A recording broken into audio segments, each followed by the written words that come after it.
भाई सुमैया रजी अल्लाह ताला अन्हा, जिसका एक बेटा फिर दूसरा बेटा, फिर जिसके शोर को बेदर्दी से शहीद कर दिया गया और लोगों काफरों को रहम ना आया, सैयदा सुमैया रजी अल्लाह ताला अन्हा को नीम बरहना हालत के अंदर कर दिया। और अबू जहल एक बुत, एक मूर्ति लेकर, पत्थर की या लोहे या लकड़ी चमड़े की लेकर जनाब सुमैया रजी अल्लाह ताला अन्हा के सामने आ गया और कहने लगा, ए सुमैया, मैं तुझे यूं नहीं कहता क़याम कर, रुको कर, नमाज की तरह सजदा कर। मैं सुमैया तुझे यूं नहीं कहता इसके आगे हाथ जोड़, मैं यूं नहीं कहता जुबान से कह दे ये मेरा इलाह, ये मेरा माबूद है, बल्कि आंख के इशारे से यूं करके झुका के, पलके झुका के दिखा दे। मैं दुनिया वालों को कहूँगा इसके हाथ पैर खोल दो, इसके इसे मकान दे दो, इसे आला से आला लिबास दे दो, क्योंकि इसने हमारे खुदाओं को मानने का इकरार कर लिया। जनाब सुमैया को मेरा अजीज़ो अगली सांस की उम्मीद कोई नहीं, पता नहीं अबू जहल हज़रत हबीब बिन ज़ैद रज़ी अल्लाह ताला अन्हु एक ही तो साहबी थे जिसको कहा था मुसैलमा कज़्ज़ाब के बारे में तेरा क्या ख्याल है? खुदाए पाक की कसम, हाथ कट गया, पाँव दोनों कट गए, दोनों हाथ कट गए, कोनियाँ कट गई, बाजू कट गए। कह रहे थे मैंने सुना ही कोई नहीं। फिर बता रसूलुल्लाह सल्लल्लाहु अलैहि वसल्लम के बारे में क्या ख्याल है? तो कह लगे मुहम्मदुर रसूलुल्लाह, पहले भी नबी था अब भी नबी है, तेरे जैसे झूठे लानती होते रहेंगे, मोहम्मद की नबूवत का सूरज क़यामत की सुबह तक चमकता रहेगा।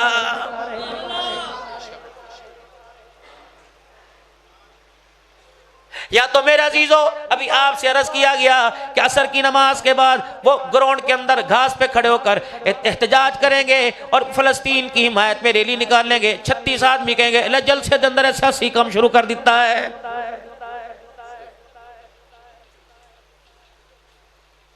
जलसे में सियासी काम शुरू हो गया, एक ही करन दी लोड़ सी जी। मेरे भाइयों, अल्लाह अकबर, आज हालात कुछ और पैदा हो रहे हैं। हम दीन दिखा कुछ और रहे हैं, बतला कुछ और रहे हैं। बस रेडी वाला सामान दिखाए कुछ और दे कुछ और धोखेबाज है, कपड़े वाला कपड़ा दिखाए दे कुछ और दे कुछ और धोखेबाज है, जूते वाला जूता दिखाए बताए कुछ और दे कुछ और धोखेबाज है। मुसलमान का इस वक्त हाल ये है कि इसने बाजारों में, इसने गलियों में, इसने रोडों के ऊपर इस्लाम बताया कुछ और है, दिखा कुछ और रहा है। इतना ज़बरदस्त है। बाजार में आप तशरीफ ले जाएं, इधर भी रेडी खड़ी है, और बाजार से आप सौदा लेने के लिए गए, कोई प्याज लेने गया, कोई सब्जी लेने के लिए गया, ना अंगूर खरीदने की ताकत थी, ना सेब खरीदने की ताकत थी, ना ऐसा सेब खरीदने का इरादा था। जब बाजार के अंदर खरीदो फरोख्त के लिए गए, अल्लाह अकबर, तो उस रेडी वाले की आवाज़ ने, अल्लाह अकबर, उसकी बताई हुई डिमांड ने और उसकी रेडी के ऊपर पड़ी हुई चीज़ों ने मुतासिर कर दिया। उसने दूर से आवाज़ लगाई, आ जाओ भैया, आ जाओ, 150 रुपया दर्जन है। उसने दूर से आवाज़ लगाई, आ जाओ भी आ जाओ, 200 रुपये किलो है। मेरा इरादा नहीं था, ना चाहते हुए मैंने अपनी मोटरसाइकिल का रुख मोड़ लिया। मेरे अजीज़ों, अल्लाह अकबर, मेरे अजीज़ों, जब उसकी दुकान के ऊपर गया, जो उसने दिखाया था, दिखाकर मैंने उसके मुताबिक उसे पैसे दे दिए, लेकिन थैली के अंदर मेरे अजीज़ों दिखाया कुछ और, बताया कुछ और डाला कुछ और है।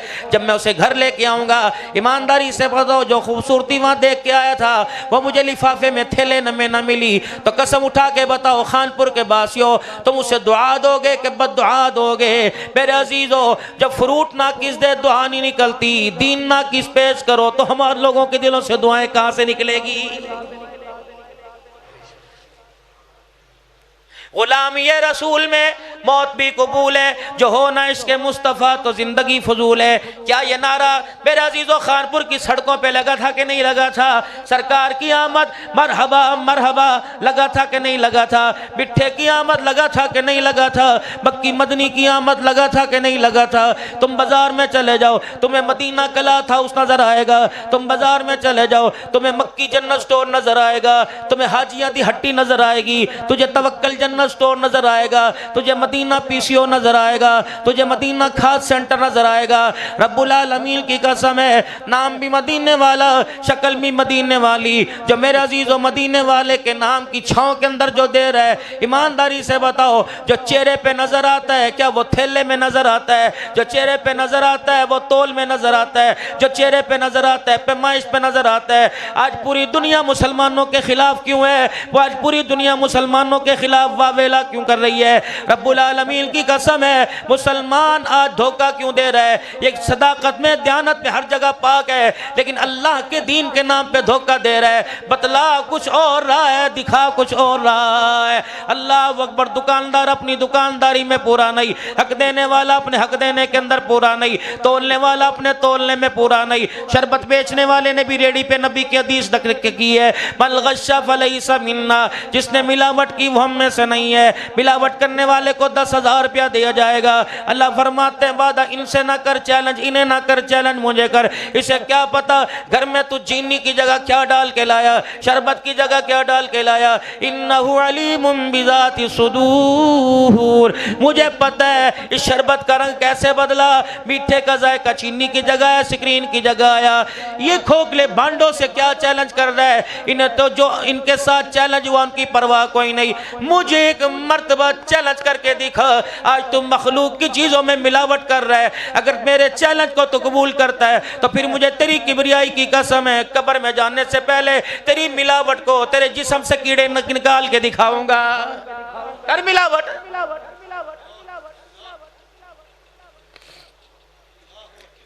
अब्दुल हन्नान दुकान पे जाएगा, मैं कहूंगा ये कपड़ा क्या भाव है? कहने वाली साहब आपके काम का नहीं। अगर इस जैसा एक और दुकान पे चला जाएगा, उसे कहे माशाल्लाह लट्ठा लोहरों है, लट्ठा। तो ऐसा मार्केट के अंदर, हाजी साहब तूने लट्ठा कह दिया, अल्लाह ने तेरे सारे गुनाहों को इकट्ठा कर लिया है। तूने लट्ठा कह के खुदा की मखलूक को धोखा दिया। कितने कमा लेगा? 200 रुपए कमा लेगा। तुझे पता ही कोई नहीं, इन 200 रुपए कमाई के पीछे तूने अपनी पूरी नस्ल को लुकमा हराम का खिला दिया है। मैं जूता लेने के लिए गया, मुझे कहा 4,000 रुपए का है इस पप्पी का, यानी और फलाना मॉडल 1343 का लेके आओ। जब मेरे जैसा सादा जूता लेने गया, उसे रेक्सन को दिखा दिया, पक्का चमड़ा बाटा दा जूता है, बाटा दा जूता है। अल्लाह वो कितना कमा लेगा? 50 रुपए कमा लेगा, 100 रुपया कमा लेगा। लेकिन खुदाए पाक की कसम, अगर ये धोखा अल्लाह के दरबार में पहुंच गया, तुझे हौज़े कौसर पीने से महरूम कर देगा। हजरत भी दूसरे मुल्कों में गए, मुझे भी अल्लाह जाने के साथ काफरों के मुल्क के अंदर, यकीन जानो इतना करोड़ों रुपए का सामान एक दुकान के अंदर पड़ा हुआ है, बस एक काउंटर पे बंदा बैठा हुआ है, उसे नहीं पता हराम खा रहे हैं हलाल खा रहे हैं, बस नीचे मुंह करके बैठा हुआ है। इधर लिखा हुआ हलाल, इधर लिखा हुआ हराम। जुर्रत नहीं मेरा अजीज़ो, हराम को हलाल करके दे दे, हलाल को हराम करके दे दे। तबलीगी जमात एक मुल्क के अंदर गई और उन्होंने अपने जूते उठाकर मेरे अजीज़ो मस्जिद की सबों के ऊपर रख दिए। वहाँ के साथी कहने लगे मियाँ क्या बात है? वो कहने लगे हजरत जी जूता अंदर रख रहे हैं। क्या तुम्हारे पाकिस्तान में कहाँ जगह जूता संभाल के ना रखो, जूता उठ जाता है। क्या माजरत के साथ अगली फ्लाइट से माँ आपकी सीट कराते अपने मुल्क में चले जाओ। अल्लाह अकबर, यहाँ हमारा जूता भी महफूज है, हमारा ईमान भी महफूज है। जो कौम अल्लाह अकबर अपना जूता नहीं बचा सकती, वो मोहम्मद का कलमा हमारे तक कैसे पहुंचा सकती है? पीर सैफुर रहमान साहब महमूद कोट के अंदर फौत हुआ, अल्लाह अकबर रहमतुल्लाह अलैह। मेरे अजीजों जनाजे के ऊपर 29 मोटरसाइकिल चोरी हो गए, 29 मोटरसाइकिल।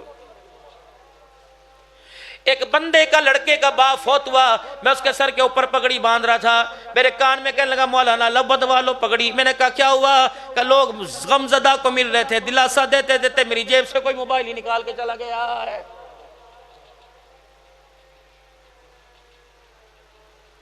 यकीन जानो ये हंसने की बात नहीं, ये मुकद्दरों अपने मुकद्दरों पे रोने की बात है। जो ईमान बाप का 50,000 के पीछे बिक जाए, बताओ उसके घर के अंदर अब्दुल कादिर जिलानी तरबियत कैसे पाएगा? इमामुल औलिया हजरत अहमद अली साहब लाहौरी नव्वर अल्लाहु मरकदू फरमा गए, फरमाया पता है आज हम अल्लाह के दीन के बागी हो गए, हमारे बच्चे अल्लाह के दीन के बागी हो गए। उसकी ये वजह कि बापों ने औलाद के लिए घर के अंदर हलाल कलाना छोड़ दिया। 80% घर के अंदर हराम की कमाई आ रही है, जिसने घर के दस्तरखान को तो बुलंद कर दिया लेकिन खाने वालों का बेड़ा गर्क कर दिया है। 10% हमारी औलाद तबाह इस वजह से हुई कि हमने बेनमाजियों के हाथ का खाना शुरू कर दिया, और 10% पूरे होकर 100% हमारे ईमान का बेड़ा गर्क क्यों हुआ कि हमने दीनदारों के हलकों के अंदर बैठना छोड़ दिया है। वक़्त का शेखुल हदीस हो, घड़ियां दिखाएंगे, टाइम हो गया जी, टाइम हो गया। अल्लाह फरमाते हैं ना तेरी आज घड़ी नहीं रुकनी, अल्लाह अकबर, आज टाइम हो गया, अल्लाह अकबर। जब कब्र के किनारे पे तुझे ला के रखूंगा, दुनिया कहेगी टाइम हो गया, टाइम हो गया। उस वक़्त तू कहेगा अल्लाह औलाद ले ले, बेटी ले ले, बेटा ले ले, इलाहुल आलमीन मुझे छोड़ दे। मैं कहूँगा हाँ अब मार खाने का टाइम शुरू हो गया है। अंदर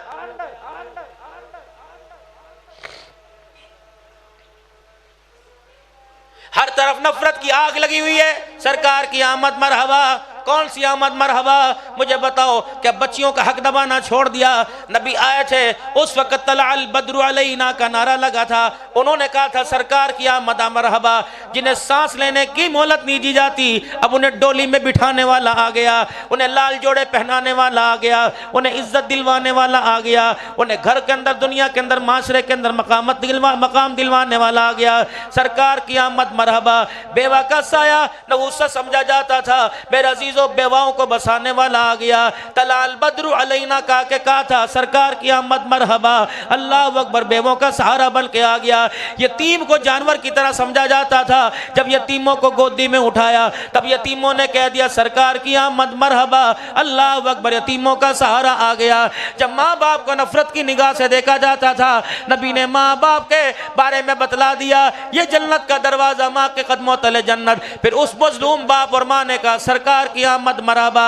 मेरे मोहतरम दोस्तों, बुजुर्गों, अल्लाह अकबर, अल्लाह अकबर। जब फूफियों ने भतीजियों को, मामियों ने भांजियों को, मामों ने भांजे को, भतीजे को, चाचे ने समझना शुरू कर दिया, शौहर ने बीवी को, औलाद ने माँ बाप को समझना शुरू कर दिया, उस वक्त फरहान की चोटियों पर, उस वक्त मदीने के पहाड़ों से नारा टकराया था, तलाल बद्रु अलैना मिन सनियतिल वदा। आज की जटकी जुबान में वो नारा था सरकार सोना आ गया। उस वक्त नारा जचा था जब छोटी छोटी बच्चियों ने कहा था सरकार की आमद, बड़े बड़े पहाड़ों ने कहा था मरहबा मरहबा मरहबा।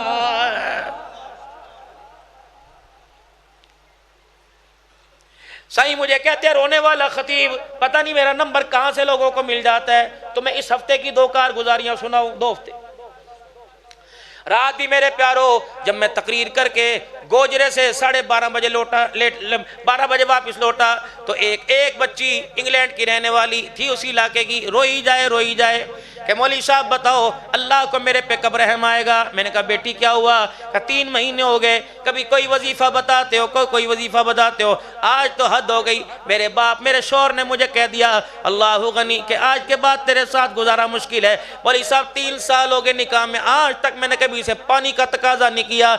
मैंने कहा वजह तो बता। कि बस तू मुझे पसंद कोई नहीं। मौलाना 3 साल तक शौहर मेरे से अलहदा रहा, देली खाली, पिलाया पी लिया, रखा उठाया, बैठ गई लेट गई, लिटा दिया। मौलवी साहब आज तक मैंने कभी माँ बाप को ना बताया। अब मेरा शौहर कहता अपने बाप को फोन कर, इंग्लैंड के रहने वाली, आके ले जा। मौलवी साहब मुझे पता है मेरी 4 बहनें पहले घर के अंदर बैठी हुई हैं, अगर मैंने बाप को फोन कर दिया, मुझे पता है मेरा बाप नहीं आएगा, बाप के जनाजे पे मुझे जाना पड़ेगा। मेलसी के अंदर तकरीर करने के लिए मैं गया, अल्लाह की कसम मुझे तो हंसने की आदत ही खत्म हो गई। मेलसी के अंदर तकरीर करने मैं गया, एक शेखुल हदीस साहब चिट्टी दाढ़ी वाला मेरे कान में, मैंने कहा रोटी खाओ, के अंदर लंग दी कोई नहीं, वो रोने लग गया। मैंने कहा बुजुर्गो क्या हुआ? लोगो अल्लाह अकबर, गैरों की बात नहीं, हमें अपनों ने लूटा, गैरों में कहाँ दम था। मैंने बहन समझ के बेटी दी थी, 3 महीने के अंदर बहन बेटी को दरवाजे पे बिठा के चली गई। बताओ मैं किससे शिकवा करूं? मौलवी साहब 30 साल की मेरी बेटी आलमा है, शेखुल हदीस है, ताजुद गुजार है, अल्लाह अकबर, नाचने गाने वालियों के लिए रिश्ते बहुत है, मेरी बच्ची के लिए रिश्ता कोई नहीं आ रहा, कोई वजीफा बता दो। मैंने कहा अल्लाह अकबर, मैं किस किस को वजीफा बताऊं? मैंने कहा बता तो सही, बेटी बागी थी, शरारती थी। मौलवी साहब पूरे इलाके में इसकी शराफत के डंके बजते थे। पता नहीं मेरी बहन को क्या हुआ, घर आई और आके कहने लगी परावा बहन बेटी नु ले जा। मैंने कहा वजह ते दस। कहने लगी ओदे को पूछी, बहन ने बात करनी मेरे से छोड़ दी। परसों तरसों हाफजाबाद का एक वाक़या है, अल्लाह अकबर, हमारे जानने वाले हैं, पहले बच्ची का रिश्ता मिन्नतों से जाके मांगा, उन्हें कैसे अंडा भी बनाना नहीं आता। अल्लाह अकबर, नाज़ो नम्मे वालिदैन की गोदी में पली बड़ी। अल्लाह अकबर, जब तक माँ इसके सर पे हाथ ना फेरे से नींद नहीं आती। उन्हें कहा नहीं हम अपनी बच्ची बना के रखेंगे। 4 महीने बाद फोन कर दिया, अपनी बच्ची को आके ले जाओ। मामा भी आया हुआ था, अल्लाह अकबर, भाई भी आया हुआ था। मौलवी साहब अल्लाह अकबर, उस 13 साल के बच्चे के आंसू मेरे से देखे ना गए जब वो अपने घर फोन कर रहा था और यूं करके हमें दिखा नहीं रहा था, बल्कि हमारे से यूं करके छुपा रहा था और यूं करके आंसू छुपा रहा था और कह रहा था अम्मा घर लुट गया, बहन उजड़ गई। जिस बहन को बसाने के लिए आए थे वही भाई बहन के तलाक का आर्डर लेके बहन को उजाड़ने के लिए आ गया है। ये माले अल्लाह।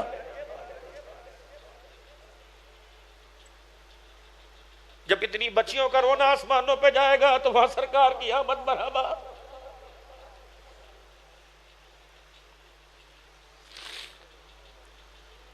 कम से कम सफेद दाढ़ी का, माथे पर नमाज के ख्याल का निशान का ख्याल कर लिया करो। खुदा ने तुम्हें साहिब सरवत बनाया, साहिब माल बनाया, गरीब बहन का वेड़ा ना भूलना।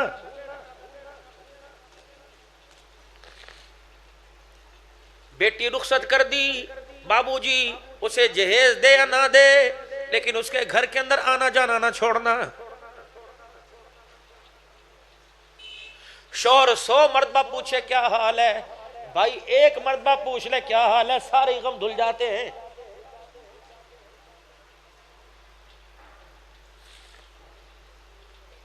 मेरे प्यारो, अल्लाह ने जो तुम्हें उम्र दी थी तुमने गुजार ली, बुढ़ापा तुम्हारे सर के ऊपर छलांगे मार रहा है और अल्लाह की कसम इस बुढ़ापे के पीछे मौत छुपी पड़ी है। किसी वक्त जिंदगी को गोल करके चली जाए और चलो बाहर वालों को राजी ना करके सही, अपने बच्चों को तो राजी करके चले जाना, अपने बेटों को हक दे के चले जाना, अपनी बेटियों को हक दे के चले जाना। बेटा दुकान पर बाप को याद करेगा, बेटी मुसल्ले पर सजदों में बाप को याद करेगी। बाबूजी अगर बेटी को हक ना दिया तो लेके तूने भी कब्र के अंदर कोई नहीं जाना, छोड़ के तो यहाँ चले जाना है। बच्चे लड़ेंगे, अल्लाह अकबर। अभी पाकिस्तान श्रीलंका का मैच हुआ, ये बच्चे अल्लाह अकबर, ये न तेरी चरपाई के वारिस बनेंगे न तेरी कब्र के वारिस बनेंगे। मौलाना हमारे इलाके में दस्तूर है, जब किसी का बाप मरता है तो बच्चे को बुलाकर, जवान बच्चे को बुलाकर उसके सर पे दस्तार बंदी करते हैं और पूरा वसेब रो के दिखाता है और सारे कहते हैं दुरूद पढ़ो जी, सारे कहते हैं दुआ करो जी। अब ये पगड़ी इसके सर पे बांधी, मेरे दिल के अंदर मलचल सी हलचल पैदा हो गई। हज़रत जी आपके घुटनों पर पैरों पर हाथ रख के मैंने सवाल किया, मैंने कहा बेटी अल्लाह अकबर, ये इस आदमी के हाथ की लाई नहीं, अपने सर की पगड़ी उतार के बांधूंगा। पहले मुझे एक बात बता, आज पगड़ी बंधवाने के लिए सबसे आगे बैठ गया। जिस दिन बाप को अल्लाह अकबर मौत की आगोश में लेके जाया जा रहा था, उस वक्त तो मुझे कलमा सुनाते नजर नहीं आया, सूरह कुरान की सूरह मुजम्मिल पढ़ते नजर नहीं आया, सूरह यासीन सुनाते नजर नहीं आया। बाप को गुस्ल देने का वक्त था, मैंने दूरबीन ने लगा के देखा, वहां तो मुझे नजर नहीं आया। बाप को कफन पहनाने का वक्त था, वहां तो मुझे नजर नहीं आया। बाप के जनाजे उठाने का वक्त था, वहां नजर नहीं आया। बाप के जनाजा पढ़ाने का वक्त था, वहां तो मुझे नजर नहीं आया। अल्लाह अकबर, बाप को कब्र में उतारने का वक्त था, किबले की तरफ मुंह भी मौलवी साहब ने किया तो मुझे वहां नजर नहीं आया। बाप के सराने खड़े होकर सूरह बकरा का पहला रुकू पढ़ने का वक्त था, वहां मुझे नजर नहीं आया। मजमा मेरा अजीजों 4000 का बैठा हुआ, सुबह 7 बजे से लेकर 11 बजे तक कुरान खानी कर रहा है। मुझे 4 बेटों में से कोई बेटा सुपारा पढ़ते नजर नहीं आया। अल्लाह की कसम, उलमा बताओ, सुलहा बताओ, जो बेटा बाप के मरने से लेकर बाप की कब्र की मट्टी खुश्क होने तक नजर नहीं आए, क्या बदलाव पगड़ी बांधने का वो हकदार है कि नहीं हकदार है? और मेरे अजीजों, इस कब्र को तो उसके हवाले करके जाओ जो खुदा को रो के दिखाए, उसके रोने की वजह से अल्लाह का कब्र वाले पे गुस्सा ठंडा हो जाए। हम आपसे कोई मुतालबा नहीं करते, हम कशकोल लेके तुम्हारे दरवाजे पर एक मर्तबा साबित करो पीर अब्दुल करीम नदीम आया हो और आके कहो मदरसे का बेड़ा गर्क हो गया, अपने घर से आटा दे दो काम आएगा। यहाँ से तुम्हें दुआएं मिली। हाँ, कई मदरसे ऐसे हैं जो बिल्कुल मजबूर होकर सवाल वो भी अल्लाह के आगे करते हैं। हमने तुम्हारा बिगाड़ा किया, हमने तुम्हारे से मांगा किया, जो तुम्हारे पे फर्सी ज़कात अब्दुल हन्नान को नहीं दी, तुमने अल्लाह को दी है।